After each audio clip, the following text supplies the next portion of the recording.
നമസ്കാരം, ഞാൻ മനോജ് നെടിയാക്കൽ. പുതിയൊരു വീഡിയോയിലേക്ക് എല്ലാവർക്കും സ്വാഗതം. മഴ അനുഗ്രഹിച്ചു. ഏലത്തിനും റബ്ബറിനും നല്ല കാലം. വിപണിയിൽ കരുത്തോടെ കൊപ്ര. വേനൽ മഴയുടെ വരവ് തോട്ടം മേഖലയ്ക്ക് ആവേശം പകർന്നു.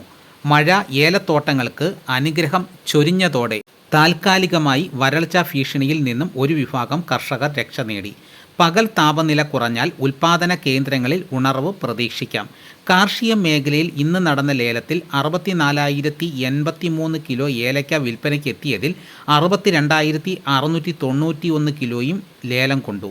മികച്ച ഇനങ്ങൾ കിലോ 3,128 രൂപയിലും ശരാശരി ഇനങ്ങൾ 2,513 രൂപയിലും ലേലം നടന്നു.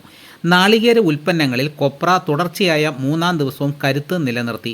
എന്നാൽ വിപണിയിൽ വെളിച്ചെണ്ണ വഴുതി. കിൻഡലിന് 500 രൂപയാണ് എണ്ണവില 3 പ്രവൃത്തി ദിനങ്ങളിലായി കുറഞ്ഞത്. ഇന്ന് കൊച്ചിയിൽ 200 രൂപ താഴ്ന്ന് 25,000 രൂപയായി.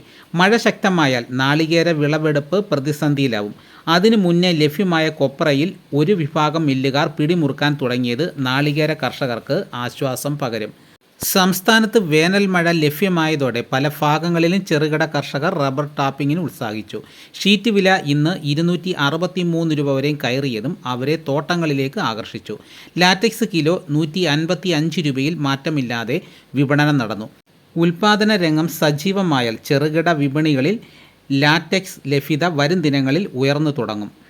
ജപ്പാൻ ഒസാക്കയിൽ 2011 ഏപ്രിലിന് ശേഷമുള്ള ഏറ്റവും ഉയർന്ന നിരക്കായ കിലോ 430 yen വരെ മുന്നേറി. ഇന്നും ശക്തമായ മഴയാണ്. ഇതാണ് ഇന്നത്തെ വിപണി വിശേഷങ്ങൾ. ഇതോടുകൂടി വീഡിയോയുടെ പൂർണ്ണമാകുന്നു. എല്ലാവരും ലൈക്ക് സപ്പോർട്ട് ചെയ്യണം. ആദ്യമായിട്ടാണ് ഈ ചാനൽ കാണുന്നതെങ്കിൽ സബ്സ്ക്രൈബ് ചെയ്യാൻ മറക്കരുത്. നിങ്ങളുടെ അഭിപ്രായങ്ങൾ കമൻറ്റായിട്ട് രേഖപ്പെടുത്തണം. ഈ വീഡിയോ എല്ലാവർക്കും ഒന്ന് ഷെയർ ചെയ്ത് കൊടുക്കണം. മറ്റൊരു വീഡിയോ മറ്റോടനെത്താം. എല്ലാവർക്കും എൻ്റെ നന്ദി.